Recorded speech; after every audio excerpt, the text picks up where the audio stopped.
estou aqui com a minha primeira convidada, Vivian Lima, psicóloga comportamental, psicóloga infantil. E é uma satisfação te receber aqui, estou muito feliz. E espero que o nosso bate-papo seja muito produtivo e que a gente consiga alcançar, né, muitas famílias. Com certeza, gente. Estou muito feliz com o convite. Para quem não sabe, a Marina é uma super parceira. A gente trabalhou, dividimos aí alguns casos, né, ao longo da nossa jornada profissional. E eu tenho certeza que esse momento vai ser bem legal. E a gente vai trazer muito conteúdo de qualidade para vocês.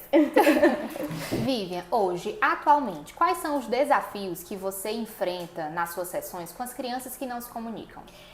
Eu parto do princípio de que o processo de comunicação é algo muito amplo, né? Então, o que seria esse não comunicar para essa família?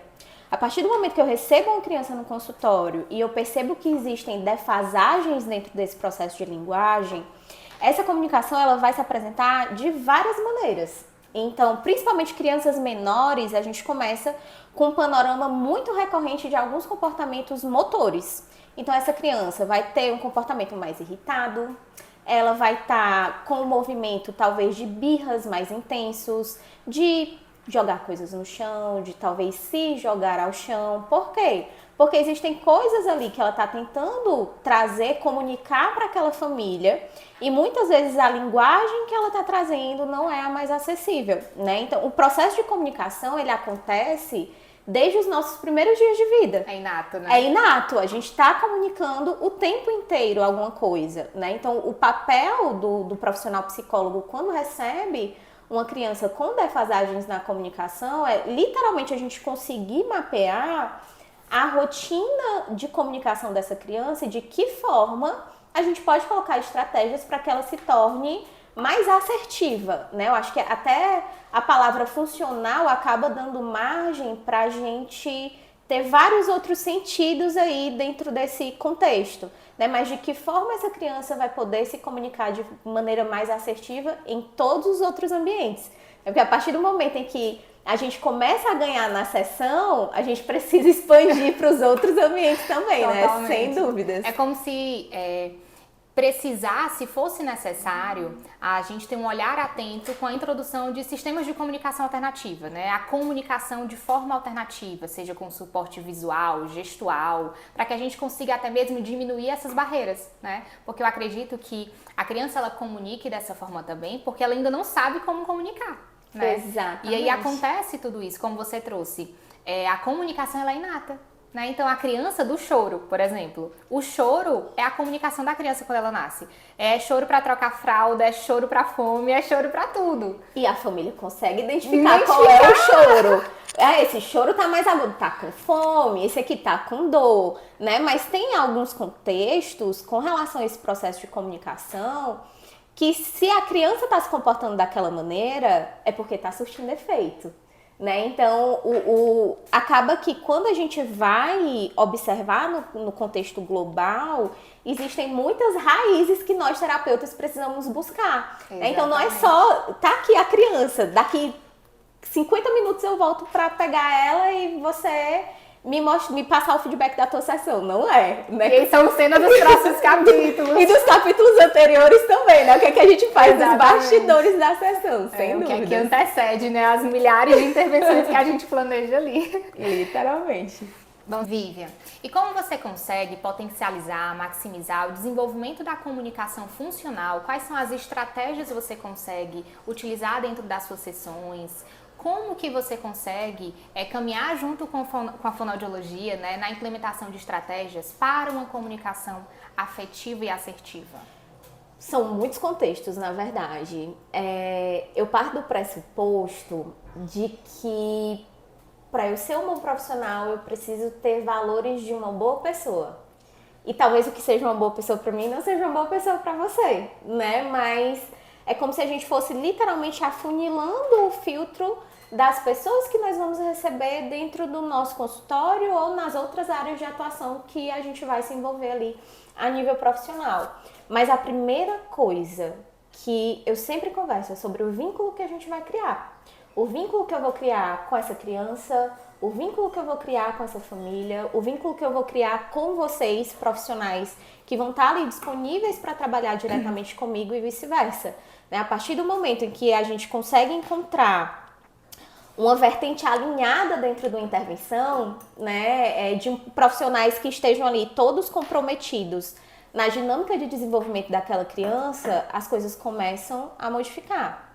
Porque quando entra a perspectiva do terapeuta comportamental, trazendo para a parte da psicologia, tá? O terapeuta psicólogo comportamental. A gente vem com uma série de demandas diretas daquela família, daquela criança, que muitas vezes a gente precisa de vocês. A gente precisa dividir com vocês, assim como a gente precisa que vocês dividam com a gente também. Então, se a criança tá bem na minha sessão e não tá bem na tua, eu vou correr pra dentro do teu consultório. A gente se liga, a gente se liga, literalmente, né? Marina, vem cá, me ajuda nisso. Vivian, tu pode entrar nesse atendimento, a gente pode pensar de outras maneiras, porque quando a gente caminha junto, tem muito mais possibilidade de desenvolvimento dentro daquela intervenção, né? A gente não pode estar ali olhando só para os comportamentos difíceis e desafiadores que vão acontecer dentro de toda a intervenção que a gente for atuar. Concordo plenamente. Eu acredito que é uma perspectiva que envolve muitas pessoas, a família, a terapia, os terapeutas que estão ali com aquela criança, a escola. E é um conjunto de ideias que eles precisam estar alinhados para a gente conseguir caminhar. Né? Quando a gente fala, a gente se liga, né? A gente ali tá nos grupos. É verdade mesmo, a gente literalmente se liga. É porque o suporte de uma da outra, ele é complementar, né? Quando eu trouxe na minha pergunta, Vívia, como que você usa estratégias, né? Não somente comigo, com outras fonos, em relação à comunicação e ao comportamento, porque o comportamento, ele comunica. Né? E muitas vezes de uma forma ali inadequada, né? Desafiadora para a família. E quando a gente une esses pensamentos, essas estratégias, a gente consegue ter mais assertividade diante das nossas intervenções. Então eu acredito que quando a gente de fato une ali nossos pensamentos e a gente consegue, Vivian, faz dessa forma, e a Vivian traz para mim, Marina, conduz esse comportamento assim, porque a gente vai comunicar dessa forma, e a gente introduz, sei lá, comunicação alternativa, mapeamento visual. Todas as vezes que a gente propõe essas estratégias para a família, e a família também abraça o que a gente fala, né, juntamente com a escola, porque a escola, ela precisa também nos escutar, porque a gente precisa dela. Né? Eu sempre digo, eu preciso de você, você precisa de mim. Né? Então a gente precisa muito um do outro para a gente conseguir caminhar. E eu acredito que essa consciência também da família, da escola, poder estar conosco, poder estarmos ali todos abraçados e caminhando, de fato, é um diferencial para o ganho do desenvolvimento infantil e global daquela criança. Sem dúvidas, né? E assim, muitas vezes quando a família chega, eles chegam pedindo socorro, porque eles querem tratar uma dor. Isso é fato. Né? Tratando da principal parte do nosso quadro clínico, que são crianças ali em primeira infância, né? Muitas vezes são pais que têm um histórico familiar, antes mesmo da chegada dessa criança, com muitas outras questões que aos poucos eles vão começar a confiar na gente para se abrir, para compartilhar e entender que o processo terapêutico, ele não é uma soma de várias estratégias impensadas.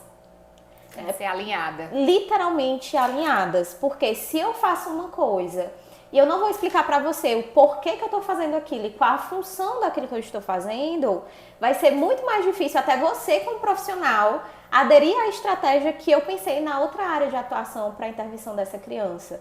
Né? E para a gente ir caminhando junto, a primeira coisa que eu falo, além dessa questão do vínculo, é o respeito que a gente precisa ter com relação à parte clínica e de construção profissional da outra pessoa que também está atendendo esse paciente. Né? Não é chegar, eu sei de tudo, eu vou dar conta de tudo, pode deixar comigo, deixa que eu não... Essa responsabilidade eu nem assumo. De jeito nenhum.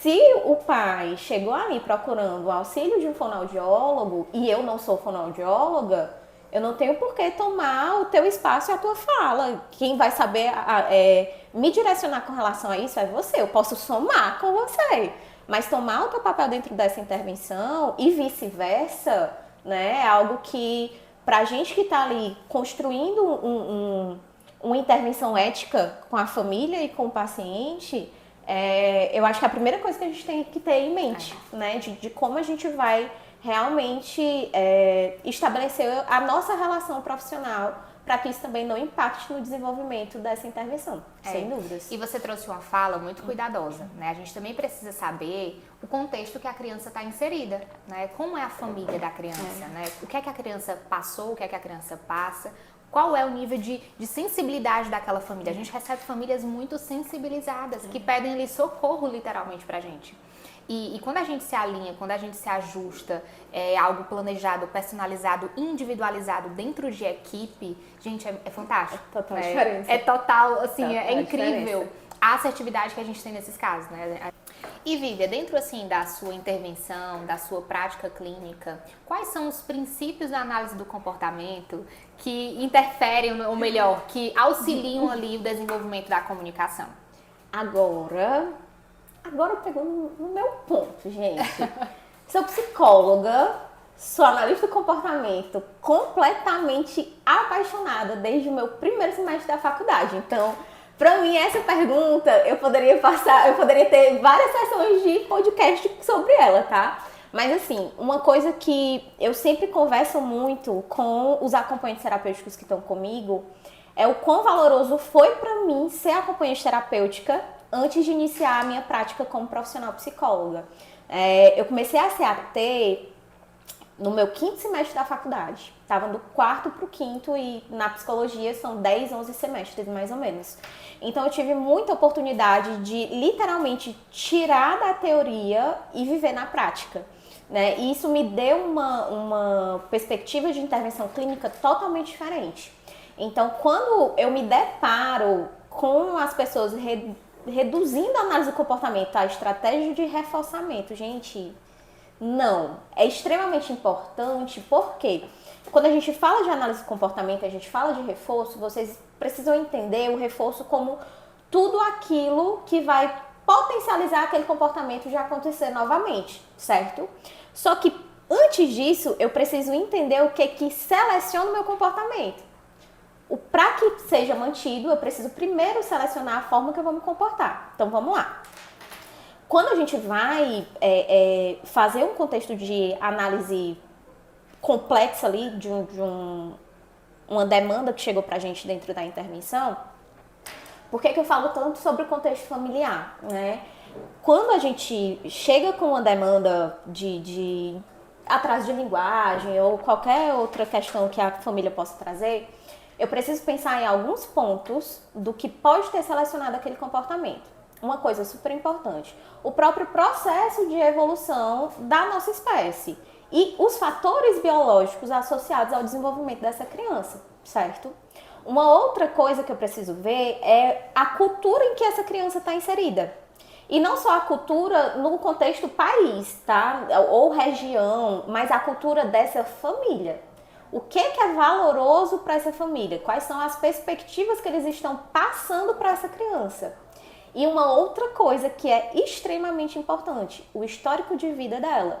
Então a criança chega pra gente, vamos lá, 4 anos de idade. Marina, tá aqui 4 anos. Cara, ela não fala nada. Tudo que ela fala eu não entendo. Essa criança não fala. Só que essa criança tá falando, porque entendam a fala como a comunicação. Pode ser que ela não esteja oralizada, de fato, mas ela tá te falando alguma coisa. Ela tá comunicando ali de ela outras tá formas. comunicando de outras maneiras. Então vamos lá. A criança fala uma coisa que um terceiro, né? Tô aqui de fora, não vou entender o que é que essa criança tá falando. Mas a mãe chega, ela quer água. É incrível, é incrível. Ela quer água. As mães sempre sabem de tudo. Ela olhou assim pro brinquedo, o pai já olha. Ah, é o carrinho que você quer? Qual é a oportunidade que eu tô dando para essa criança falar para mim, se eu já tô me antecipando dentro desse contexto? Então, o histórico de vida dessa criança, o que é que ele me traz? Em muitas oportunidades de ensino, eu dei ajuda demais. Eu dei ofertas de suporte demais.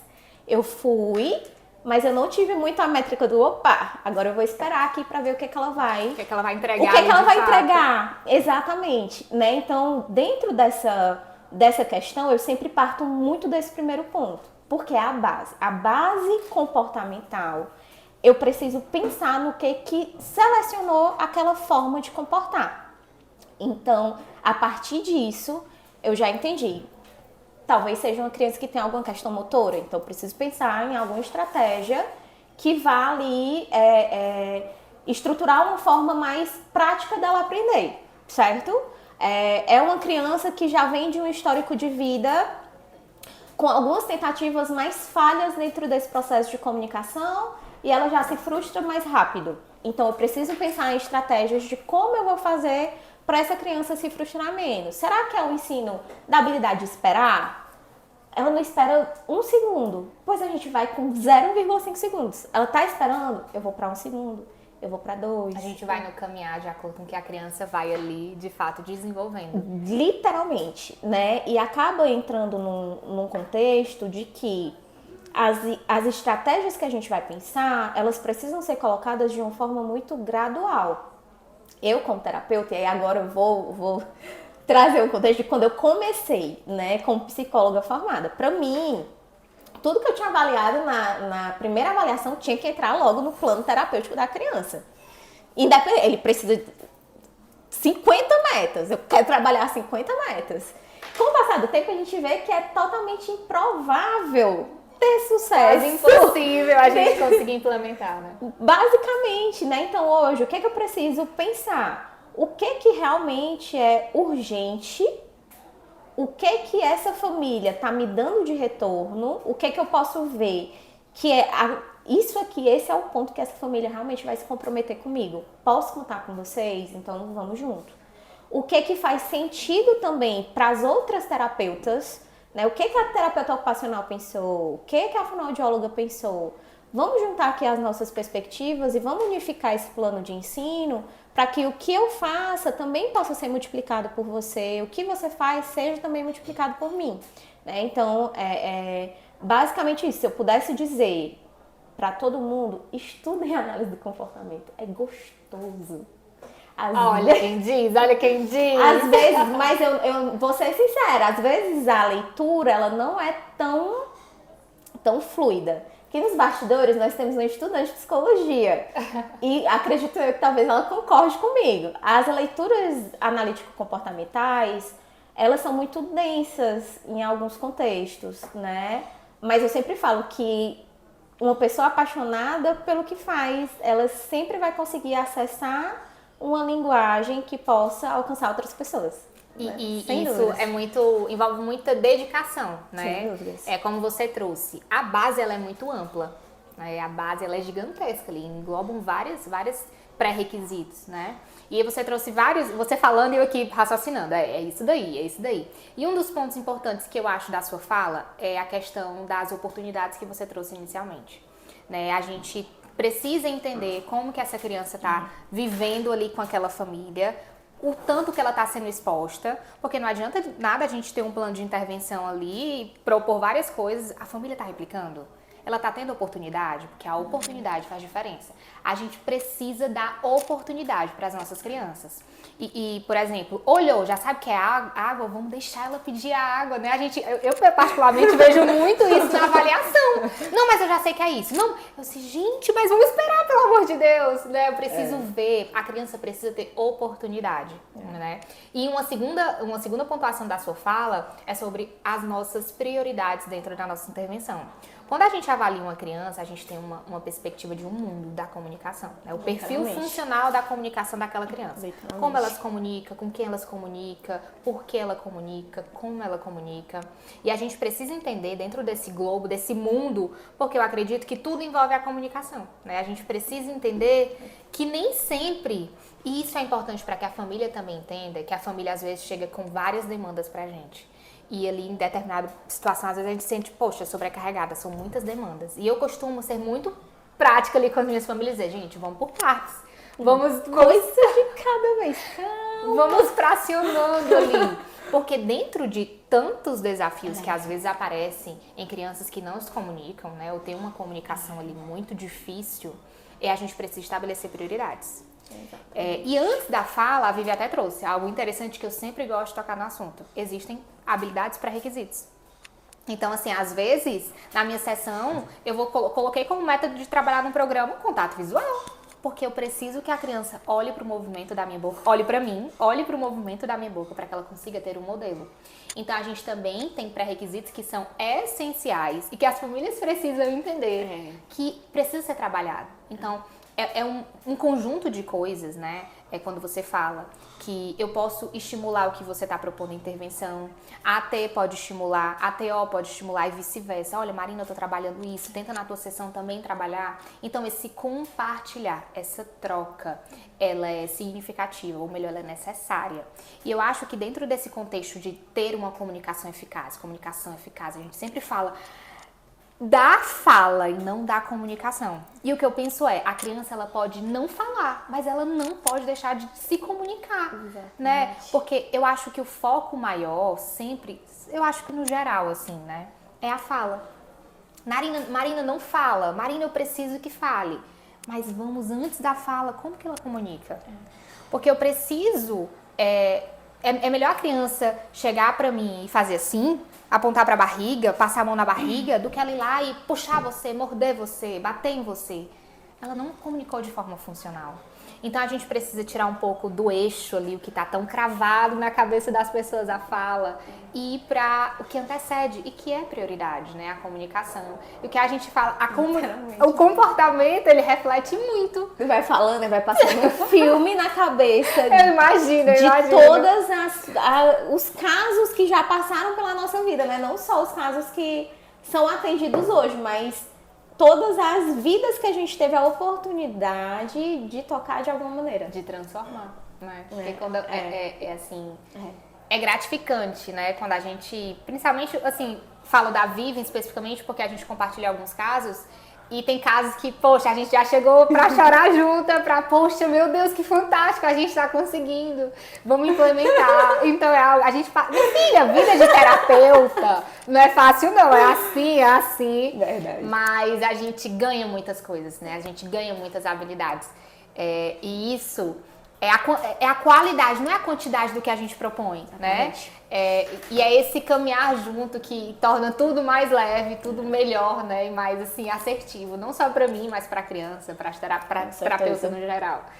Com base, assim, na sua experiência, hoje existe uma idade mínima recomendada para uma avaliação psicológica, para uma intervenção psicológica? Marina, quando você me trouxe essa pergunta, eu achei ela super interessante porque a nossa sociedade hoje ela ainda tem um tabu muito grande com relação à busca por apoio psicológico, independente da idade. Infelizmente. Independente da idade. A gente passou por um período muito crítico, que foi o período de pandemia, em que muitas pessoas iniciaram o processo de busca por acompanhamento psicológico quando já estava no extremo.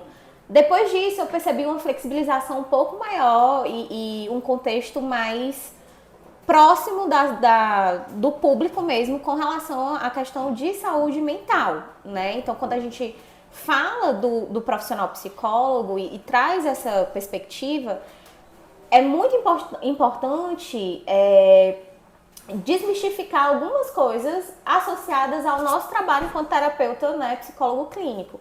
A primeira delas, não tem idade para procurar um auxílio psicológico. Não existe. Eu já recebi pacientes de meses, né, 6 meses. Chegou no consultório para mim uma mãe que já tinha passado por um período gestacional mais crítico, então a gente já tinha uma possível predisposição dessa criança a algum tipo de transtorno ou alguma questão associada mesmo a algum atraso no desenvolvimento.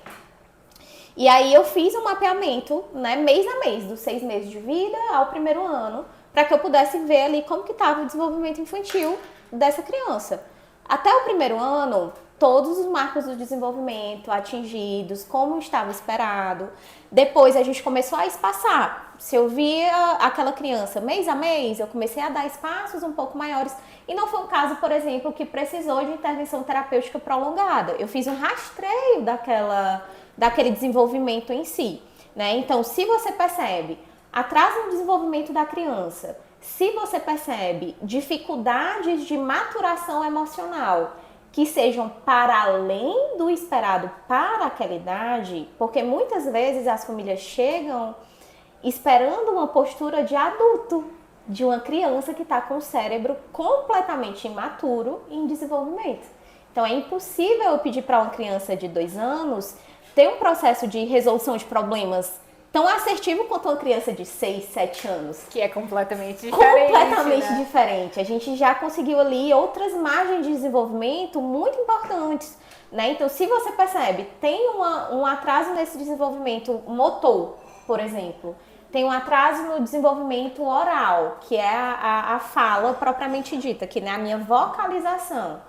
Se você percebe contextos de atrasos sociais no brincar, Vivian, ele não interage com outras crianças, eu coloco ele no parquinho, ele pouco explora, uma coisa que para outras crianças de mesma idade, tô na Disney. E o brincar é um parâmetro muito bom pra gente conseguir observar, né? Muito. Então, assim, é muito interessante porque cada profissional de áreas diferentes, eles têm percepções alinhadas sobre o brincar, mas cada um vê coisas que o outro não vê.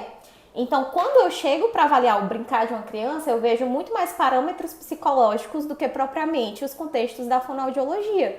Quando chega a fono e vai avaliar o brincar dessa criança, ela já me traz outros pontos. Outra perspectiva, né? Totalmente. E ao mesmo tempo que se integra, né? Então, assim, chegou um momento, Vivian, dificuldade motora, ele tem uma dificuldade cognitiva, às vezes até importante. Eu repito muitas vezes modelos para ele, mas ele não replica, ele não tá imitando ali, ele não passa tanto tempo concentrado e atento ao que eu estou disponibilizando. São sinais de alerta. Até mesmo a questão da compreensão, né? Da linguagem receptiva, de como a criança segmenta alguns comandos, né? Exatamente. Uma coisa que é muito comum, e aí fica um ponto de atenção. Se ele faz com você, mas ele não faz com outras pessoas, isso é um grande sinal de alerta. Por quê? Quando a gente parte para o processo de desenvolvimento, a gente precisa pensar no desenvolvimento global. Não é no desenvolvimento 1 para 1, não é no desenvolvimento dessa criança em casa, mas é essa criança na escola, essa criança com os amigos, essa criança em um shopping, em outros contextos de vida. Generalização. Literalmente, né? Então, assim, quando chega esse contexto de ele faz aqui, ele seleciona um ambiente para me trazer essa resposta, mas ele não faz em outros contextos, procura auxílio. Não estou aqui trazendo uma perspectiva de diagnóstico, tá? Não é esse nem o objetivo que a gente tem com relação a esse projeto. Mas são sinais de alerta. Por que ele está fazendo comigo, mas ele não está fazendo com outra pessoa? Tem a questão do vínculo, da confiança? Tem. Mas ele não fazer com nenhuma das outras pessoas e só fazer comigo ou só fazer em casa, já é um ponto super relevante pra gente considerar, né? Com certeza. E assim, eu não sei dentro da tua perspectiva de receber famílias, isso é uma fala muito frequente para mim. Sim. E eu também, como fono educacional, sim, eu consigo observar muito isso também dentro do contexto escolar. E às vezes a gente que já está ali com um olhar mais atento, a gente consegue observar coisas que nos chamam a atenção, sim, né? E como essa fala da Vivian, que é um alerta, né? Não em questão do diagnóstico, mas um alerta para o desenvolvimento infantil. A gente precisa considerar isso, porque a criança, por exemplo, vou dar um exemplo, só não fala na escola, mas em casa ela fala. Só não fala com você, mas comigo ela fala. Poxa, a gente precisa considerar, claro, a vinculação, como a Vivian disse, a gente precisa considerar o ambiente, porque muda o ambiente, muda a resposta. Mas a gente precisa considerar que quando a habilidade ela foi ali adquirida, ela tá ali automatizada, né, independente, exatamente, ela vai ser generalizada para outros ambientes. Exatamente. E isso, às vezes, é até um compasso assim com as famílias, né? É que eu escuto muito isso. Não, Marina, mas só não faz aqui. Ou então, Marina, só faz aqui, não faz lá. Né? E a gente precisa considerar como que a gente está propondo estratégias para a criança ter oportunidade de generalização, né? Por exemplo, no consultório a gente faz uma lista de mercantil. Tá, mas você já levou a sua criança para fazer um mercantil? Né? Vivian ontem estava viajando aqui e aí a gente estava falando sobre isso quando ela chegou. Você já levou sua criança para fazer um mercantil? Porque isso é simples, isso é diário e isso muda tudo. Porque ela tem que escolher os itens, ela tem que nomear, ou ela tem que identificar. E aí ela vai trabalhar com quantidade, organização, planejamento. Então, assim, quando a gente fala, até mesmo você falou sobre esse caso dessa família, que você fez esse rastreio, e a gente já entra em outra perspectiva. Intervenção precoce, né? Identificar precocemente, conseguir agir precocemente. E eu sempre penso, quando é fantástico o desenvolvimento, mas é mais fantástico ainda quando a gente consegue ter esse olhar atento e correr contra o tempo. Porque Realmente. tempo dentro do desenvolvimento infantil, ele vale assim, não é nem ouro, é diamante, é milhões. Porque cada dia faz total diferença. E quando a criança ela tem oportunidade de ter uma intervenção como essa criança teve, de uma forma significativa, cuidadosa, atenta, e que hoje ela não precisa de intervenção, olha o quanto que ela ganhou. Então a perspectiva da intervenção precoce é isso, é gerar qualidade de vida. Porque talvez se essa criança que a Vivian trouxe aqui não tivesse tido um rastreio, talvez ela precisasse de uma intervenção, mas como ela foi cuidadosamente olhada, assistida, cuidada ali de fato, hoje ela conseguiu desenvolver e ela ganhou qualidade de vida. Literalmente. E assim, a relevância do nosso papel profissional também a nível de referência para a família. Porque a partir do momento que a família te procura, ela está confiando em você, ela está entendendo que você pode trazer possíveis soluções para o que ela está procurando ali, e ela muito provavelmente vai estar mais atenta ao que você está falando. Essa família não está seguindo a minha orientação, certo? Vamos pensar no porquê que isso pode estar acontecendo. Será que o que a gente está pedindo é demais naquele momento para a família? Será que é algo que eu também preciso rever se o que eu estou colocando como prioridade é de fato prioridade para aquela família? Isso muda tudo. Isso muda tudo, né? E aí, assim, às vezes no consultório é muito comum a gente receber esse ponto que a Marina falou. Faz aqui, não faz lá, ou faz lá, não faz aqui. Mas, ao mesmo tempo, quando a gente, trazendo para a perspectiva do TEA, tá? Do autismo, quando a gente vai analisar alguns contextos de intervenção, muitas dessas crianças têm, de fato, falhas no processo de generalização. E o que é essa generalização? É eu multiplicar em outros ambientes aquilo que eu aprendi. Basicamente isso, né? Ser o valor reforçador daquele meu comportamento começar a ser expandido para outros contextos. Então, eu me comunico com vocês aqui dentro desse podcast, mas quando eu sair ali eu posso falar com a caixa e perguntar a ela o valor com relação, sei lá, a esse café, por exemplo. Mas antes disso eu precisei ser exposta a oportunidades que pudessem ampliar o meu contexto comunicativo, certo? Então, quando a gente recebe uma criança que já tem um núcleo familiar de comunicação mais limitado, que acaba sendo uma família que não se comunica tanto entre si, a gente também já vai perceber um padrão de dificuldade um pouco maior com relação a isso. E a gente já teve uma experiência parecida. É muito real isso, porque a gente começa a conversar e a gente vem na nossa mente tantas situações que a gente já viveu, a Vivian falando aí, e eu recente fui fazer uma visita domiciliar. E uma das queixas da família, fui fazer uma consultoria, uma das queixas da família era, Marina, não fala nada em casa, né, não pede, tudo que ele quer ele resolve motoramente, ele vai lá e pega e tudo. E aí, por coincidência, eu cheguei na hora do almoço, né, então todo mundo mais calado, Sim. falei, não, tô almoçando, né, Sim. não vão falar na hora do almoço, tudo bem. E aí eu passei uma tarde com essa família. Gente, no final, eu fiquei observando o contexto da família, a movimentação e tal. Ninguém conversava. Ninguém conversava. Como que eles querem que a criança seja altamente falante se a criança não tem nenhum modelo? Era simplesmente a mãe no notebook. Era porque eu disse, gente, eu tava lá ali com vocês puxando conversa e mesmo assim você percebia que era um perfil de família mais reservado. E não é um problema. Mas a gente precisa entender onde que a criança está inserida. Sim. Porque, por exemplo, Marina, eu quero que minha filha seja muito falante. Mas eu não sou falante. que perspectiva a gente precisa ter, né? Anteriormente, assim, o que antecipa tudo isso? E eu percebi, poxa, todo mundo muito calado, a criança brincando mais com o cachorro e tal. E eu percebi, e quando eu fui trazer um feedback ali pra eles, eu disse, gente, eu gosto sempre de fazer alguns registros, né? A gente filma tudo, né? A gente gosta ali de trazer uma perspectiva de vídeo para que a família possa se observar. Sim. E nesse vídeo que eu mostrei pra família, eu disse, gente, vocês estão vendo aqui? Olha, foram 10 minutos de vídeo. Foram 10 minutos que vocês trocaram poucas palavras. E como vocês querem uma criança tão falante, né? Se o perfil de vocês é mais realmente calado, mais reservado. E não, como eu disse, não que seja um problema, mas vocês precisam dar mais modelo, dar mais margem, mais oportunidade para a criança poder exibir ali a sua habilidade, né? Sua verbalização, sua expressão. E outro ponto também é a expressão, né? Porque eu, por exemplo, a Vivi falando ali, o caras e bocas. Tipo, eu sou altamente expressiva. Quem me conhece sabe que eu sou muito expressiva. E a expressão deles também. No vídeo você percebia uma expressão mais, né, pacata e tudo. E a criança é o reflexo deles ali totalmente. E a gente precisa considerar como a família vive, o que a família vive, como a família é.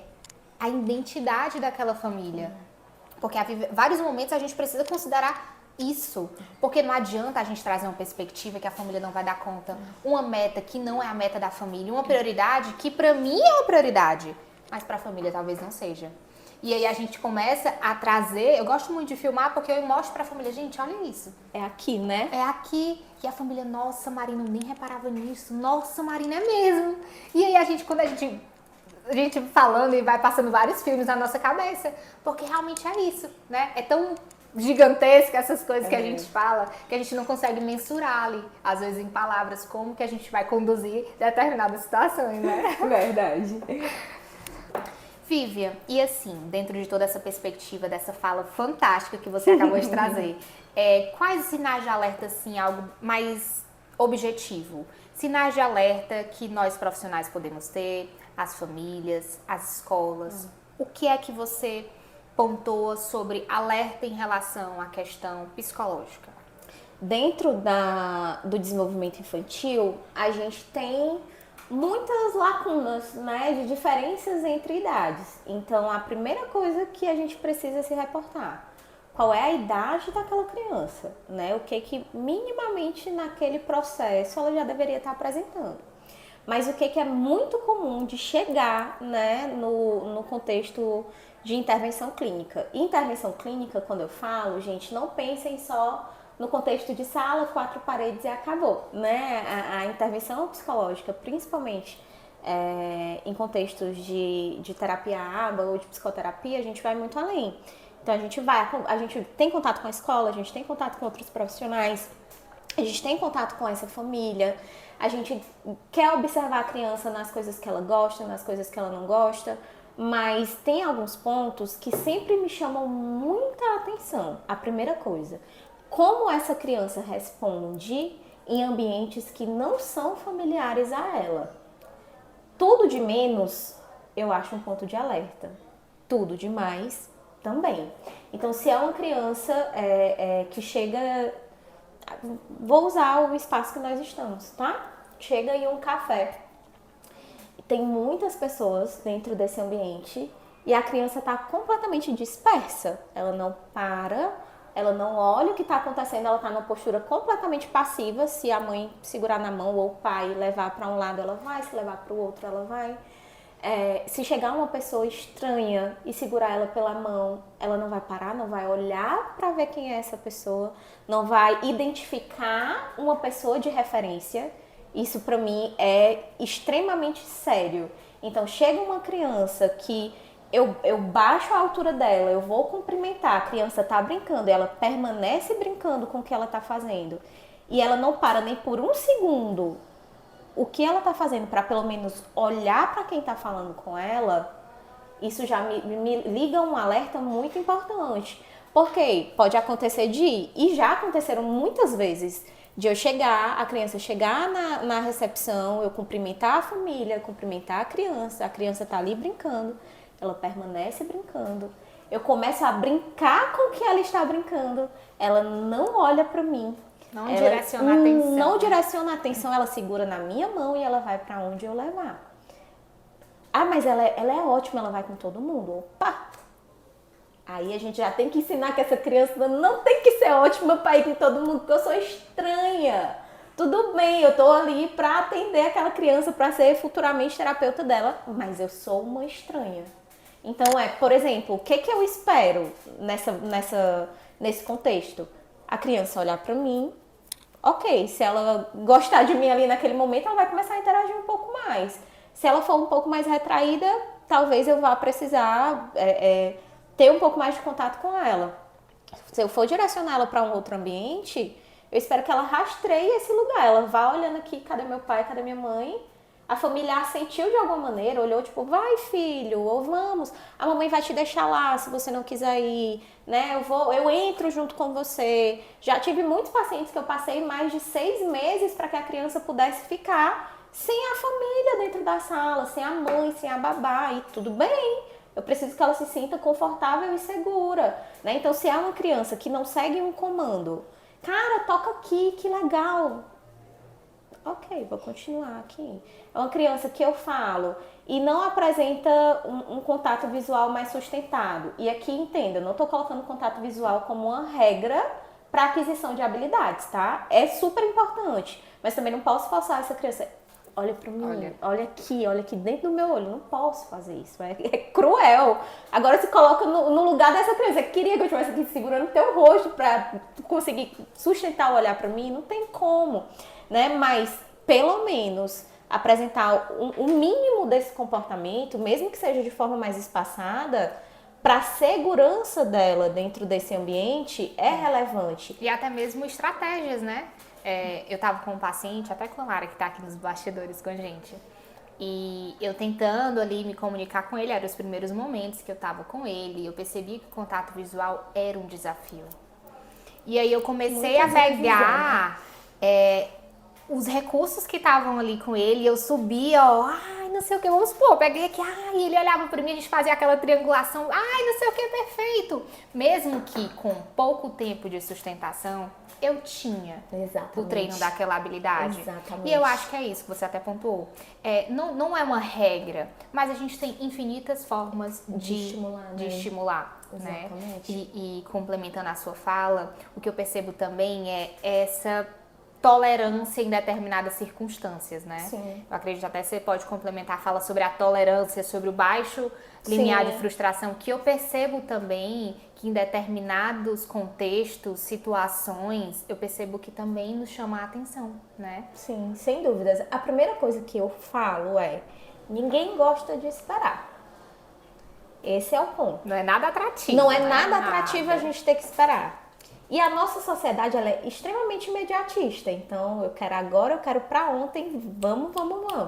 Não tem coisa mais torturante pra mim do que ir pra banco. Ter que ficar esperando na fila do banco, coloca aqui meu fone de ouvido, é a perninha batendo, é a mãozinha batendo, encontrando estratégias pra me regular.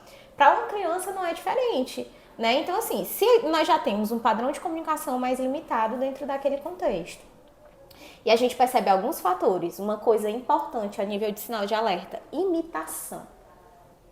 Uma criança que não imita, ela muito provavelmente tem um processo comunicativo mais comprometido. Porque a nossa comunicação, ela acontece com bases imitativas, né? Para eu chegar aqui, eu preciso ver como é que o público desse ambiente está se comportando, para onde eles estão se direcionando. Preciso seguir o modelo da pessoa, então modelo, é aquela frase, o modelo arrasta. Literalmente. Então, assim, eu cheguei, fui procurar para saber para onde eu iria. A moça me direcionou para vir para cá. Então, eu fui seguindo essa moça. Isso eu já faço de forma automática. Muitas vezes a gente precisa fazer de forma completamente... como que eu posso trazer aqui? A gente precisa subcategorizar essa imitação, fazer um passo a passo para que aquela criança consiga desenvolver de forma mais espontânea. Chegar até o objetivo ali, né? Exato, né? Então, assim, quando a gente chega nesse contexto, é uma criança com dificuldade de contato ocular, ok, não é uma regra, mas acontece com frequência, eu percebo que está trazendo um prejuízo para o desenvolvimento dela. não segue um comando de forma mais efetiva, não imita. O contexto de regulação emocional já está muito prejudicado, não consegue esperar segundos que sejam para ter acesso ou para aceitar não ter acesso a algo que ela gostaria. Isso são sinais que a gente precisa considerar de forma urgente. E mesmo que Vivian tá na idade, ele tem, 2 anos. 2 anos, assim, é o boom de todos os comportamentos mais desafiadores. Mas eu, como pai, tô com dificuldade de lidar com isso. Ok, então vamos sentar aqui, vamos conversar. Por mais que a tua criança não tenha um atraso no desenvolvimento, você não vai ser menos pai dela porque você tá buscando um auxílio para conseguir sustentar. Vai ser suporte. Exato, né? Para conseguir sustentar de forma mais saudável o desenvolvimento dessa criança. Então, o contexto de orientação que a gente faz, né, dentro dos nossos atendimentos, envolve muito também essa família de orientar, de treinar, né? E muitas vezes a gente nem chega a conhecer a criança. Às vezes a família vem para fazer um momento de tira dúvidas, da gente direcionar, de ir orientando ali. Cara, agora eu meio a rotina daquela consigo família. seguir, não vejo a necessidade de uma prática de intervenção terapêutica por hora. Só a orientação que você está passando e eu estou conseguindo multiplicar. Perfeito. Tá acontecendo legal e a gente vai seguindo assim, não tem problema. Eu acho que o nosso objetivo como terapeuta infantil é levar a qualidade de vida. Esse é o fato, esse é o ponto, entende? Essa é a grande virada de chave. Exatamente. Vivian, e assim, quais aspectos você acha que a família precisa considerar ao escolher um profissional que vai atender aquela criança, atender o seu filho ali? A família precisa considerar o quê? São muitos fatores relevantes, mas o que eu percebo de mais importante, a primeira coisa, como você vai se sentir na presença desse profissional? Como que você vai se perceber nesse primeiro contato, né? A nível de acolhimento e de escuta. Porque se é um profissional ali que só fala, mas ele não para te ouvir, já tem uma coisa que a gente precisa levar em consideração. Porque para eu planejar essa intervenção, eu preciso te escutar. Eu preciso saber onde é que está apertando ali para que a gente possa pensar em possibilidades. Segunda coisa extremamente importante, isso eu falo antes do contato com a criança, tá? Uma segunda coisa super importante, qual é a experiência desse profissional? Será que esse profissional realmente tem experiência na área que eu estou buscando? E não tem você, profissional, né, que pode estar acompanhando aqui, não tem problema nenhum de você dizer, família, essa parte aqui de intervenção eu não atuo de forma direta, mas eu posso te indicar um outro profissional para atender, mas não são todos os profissionais que fazem isso, a gente sabe. Mas tentar procurar, e você consegue perceber. Tem perguntas chaves que você consegue perceber. Mas você já atendeu algum caso parecido com esse? E quando chega alguma demanda parecida com essa, como é? Também questiona esse profissional, né? De tirar ali daquele centro de que o profissional sabe de todas as coisas e que talvez a tua opinião naquele momento não seja tão relevante. Não leva isso em consideração. A sua opinião como pai é fundamental dentro dessa intervenção. Então, primeira coisa, como você vai se sentir na presença desse profissional? Qual é a experiência desse profissional com relação a essa intervenção? A terceira coisa, quando chegar o primeiro momento de contato da criança com esse profissional, como é que essa criança vai se sentir na presença dele?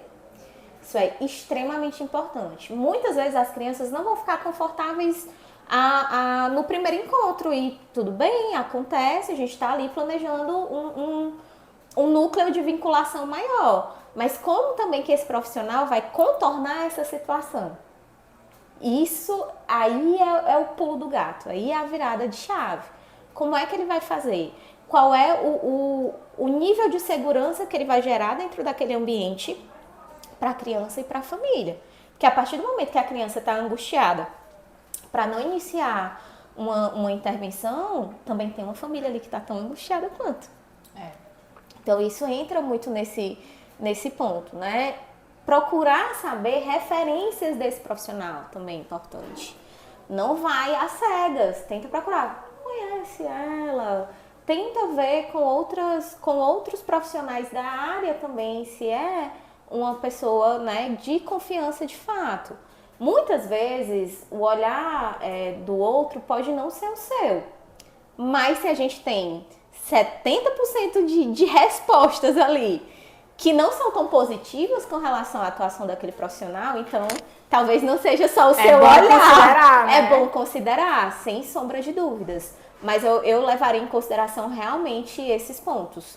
Acho que vai te trazer um nível de conforto e segurança maior dentro da intervenção do teu filho. E o quão fora da caixa esse profissional é, porque se ele vai te receber e acabou ali, foi ótimo, até a próxima sessão. O que é ótimo? Como assim ótimo? Me diz, como foi que aconteceu? Como foi? Quais são os detalhes que ele te traz? Que ele importa, né? Exatamente. E assim, a forma que você acolhe, que você conduz, né? Como você mesmo está pontuando, muda tudo. E o feedback, ele é muito importante. Porque é o parâmetro que a família tem de como está sendo a sessão, de como foi aquele momento, de como está a evolução. Porque a perspectiva, na verdade, a expectativa da família é muito grande. Exatamente. E a gente lidar o tempo inteiro com expectativas. E lidar com expectativas traz muita responsabilidade. Porque lidar com a expectativa do outro é algo ali que a gente não consegue mensurar às vezes. Porque a minha expectativa não é a sua expectativa, né? A minha expectativa para esse projeto é gigantesca. Eu não consigo hoje definir como está sendo para mim. Tá realizando tudo que eu planejei, que eu quebrei cabeça. Sim. E assim, quando a gente fala de expectativa, de intervenção do filho de alguém, daquela pessoa de alguém, né? A gente sempre tem que ter um olhar cuidadoso, né? E ter atenção.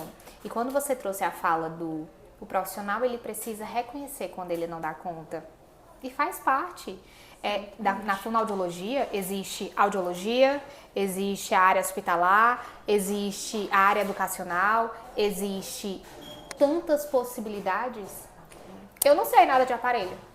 Não é a minha área, mas se chegar um paciente para mim e dizer, gente, eu não consigo ajudar vocês, mas tem tal pessoa que ajuda. Porque não é a minha área de atuação. Eu não trabalho com adulto. Não sei atender, não sei nem pra onde é que vai, né? Nem eu. Então, assim, eu tô começando a migrar aos poucos para um processo infanto-juvenil, porque as crianças estão crescendo, né? Mas não é a minha prática clínica, de fato. E é completamente diferente. Eu até brinco com a Lara, eu não sei nem atender adulto, eu não sei como faz. Só seu pai, né? Eu tô dizendo assim, de intervenção clínica. Literalmente. Né? Mas, de fato, cada coisa tem o seu lugar, né? Cada coisa tem o seu lugar, tem seu objetivo, tem o seu estudo, tem a sua experiência, né? Como você mesmo pontuou.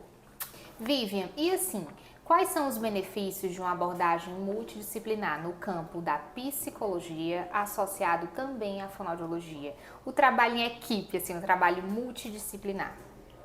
Primeira coisa, que foi algo que a gente conversou muito aqui ao longo de toda a nossa conversa, a qualidade de vida. E quando eu falo qualidade de vida, não levem só a qualidade de vida para o lado da criança, porque se eu melhoro a qualidade de vida da criança, eu consequentemente estou melhorando a qualidade de vida dessa família, né? Então, demandas que eles tinham antes passaram ou a aparecer de forma menor e que eles talvez tenham mais... ou mesmo que não tenha diminuído, eles têm mais estratégias para enfrentar, ou realmente tenha diminuído e a gente vai começar ali com outras, né, outras propostas de intervenção. Mas quando a gente consegue falar a mesma linguagem, né, todos os profissionais que estão nesse núcleo de intervenção, essa terapia e as intervenções que a gente vai propor, elas acabam acontecendo de uma forma muito mais fluida, porque todo mundo está falando a mesma coisa. Então faz muito mais sentido não só para o plano terapêutico que foi formado ali, mas também para as outras vertentes que a gente está atuando. E um contexto que é muito importante é quando a gente traz uma segurança para essa criança também. Então, se é uma equipe que vai promover um contato mais afetuoso, e afetuoso não levem só para o contexto de toques, abraços, beijos, até porque tem criança que nem gosta. Nem tolera, né? O que é o afeto para essa outra criança, né? O que é o afeto para essa família? Qual é a forma que eles vão receber isso? Mas para a gente trabalhar em uma equipe multidisciplinar, a gente precisa falar a mesma linguagem. Mesmo que tenha alguns pontos que talvez a gente não concorde. Que pode acontecer. E pode acontecer. Ninguém está isento de que isso aconteça. Mas, Marina, ó, isso aqui eu não concordo por causa disso. Não é só, eu não concordo, acabou. Mas por que você não concorda? Deixa eu tentar entender. Beleza, realmente talvez eu estivesse equivocada. E aí é onde a gente consegue reorganizar as nossas metas e conseguir seguir. Porque Exatamente. a gente também precisa respeitar ali a opinião do outro, mas a gente também precisa se posicionar, e eu acho que isso acontece muito bem nas nossas logísticas, porque a gente propõe a intervenção como um todo. Exato. O que é que dentro da sessão da Fono eu vou multiplicar a intervenção da Vivian? O que é que dentro da sessão da Vivian eu vou implementar a comunicação alternativa ou estimular a comunicação, né, gestual, enfim, verbal. E isso faz toda a diferença. Sem dúvidas. E assim, você ter a perspectiva de que o olhar daquele outro é relevante.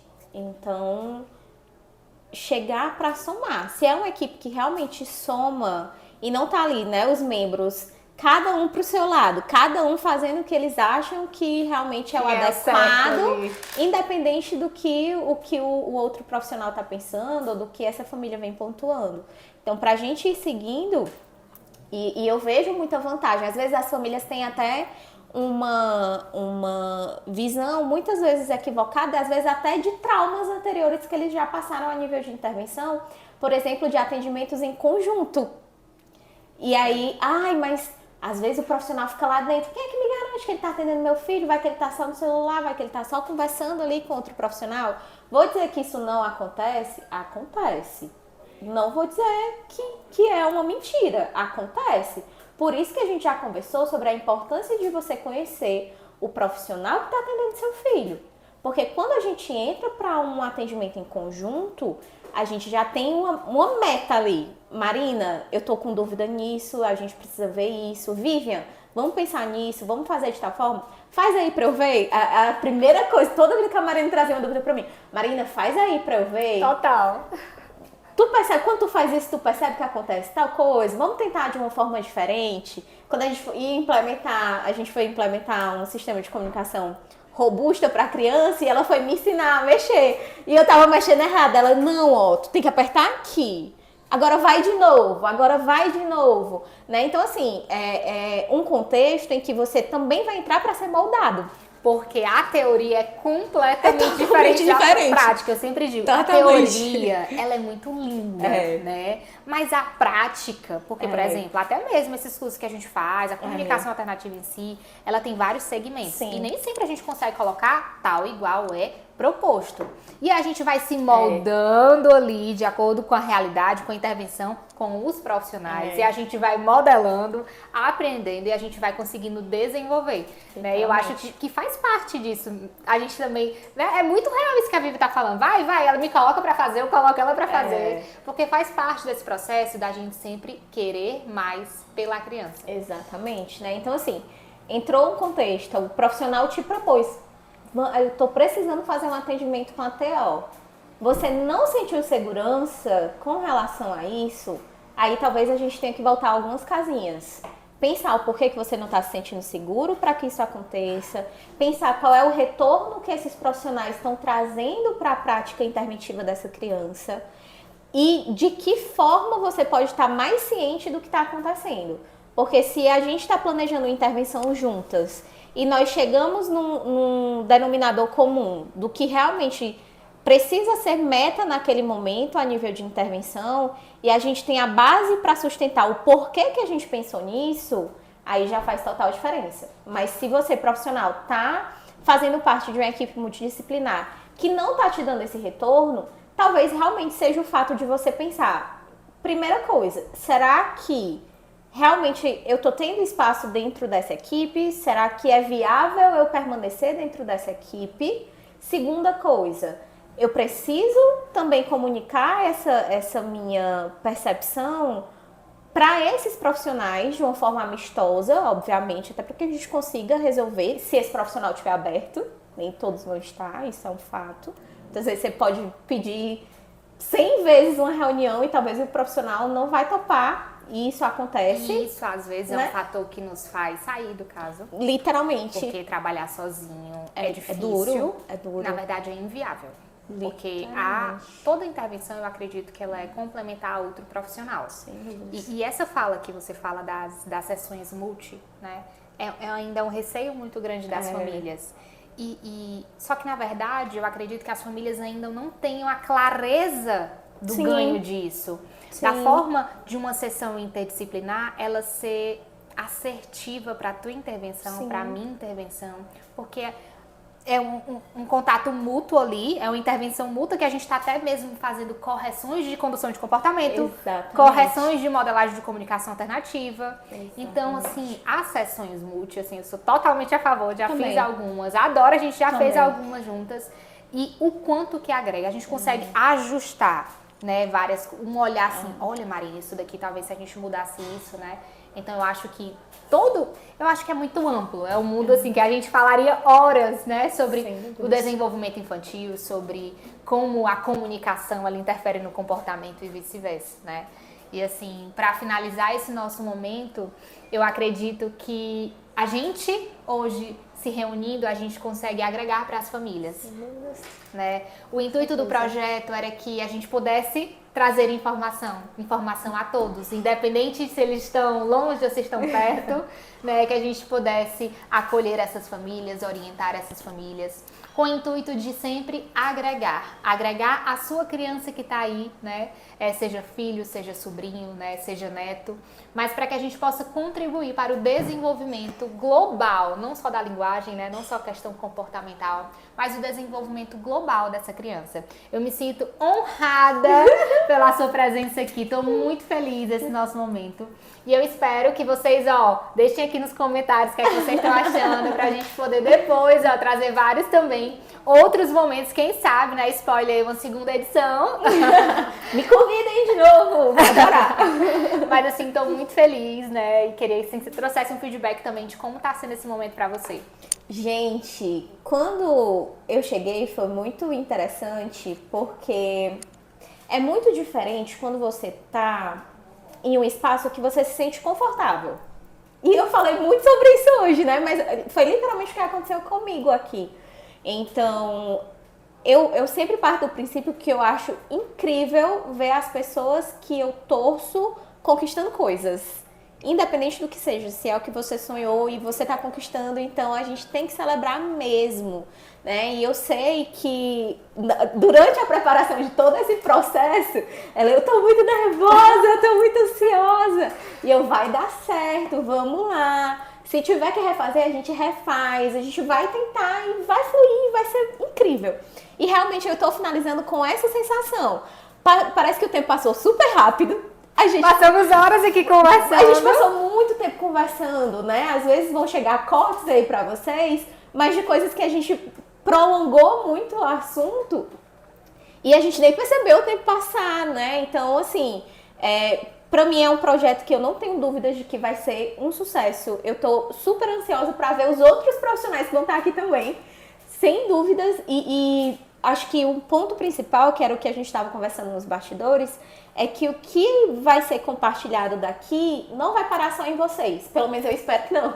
Né? Do que vocês também vão conseguir consumir para passar para outras pessoas. E eu acredito que esse é o nosso propósito como profissional, sem sombra de dúvidas, né? Então eu só tenho a agradecer. Eu amei estrear esse processo, eu achei incrível mesmo. Fiquei feliz do porquê que também eu fui chamada para ser a primeira pessoa para participar. E realmente, assim, torço muito para que daqui para frente seja ainda mais incrível, porque você merece tudo de mais lindo. Eu te admiro muito como profissional. Eu amo dividir pacientes com você. Para mim é completamente diferente o olhar que você tem. Você é extremamente afetuosa, você é responsável, você é presente dentro da intervenção. E isso dá um processo de confiança para a família, mas falando pelo meu lado profissional, também me traz muita confiança, porque eu sei que a importância que aquele paciente tem para mim também tem para você. E isso faz toda a diferença, sem sombra de dúvidas. Né? E é isso, eu adorei. Depois que me liberaram para tomar cafezinho, tomar água, aproveitei. Agora trouxeram, ó, croissant, trouxeram soda. Gente, eu tô muito chique, vocês não têm noção. Tô feliz, obrigada. Eu amei.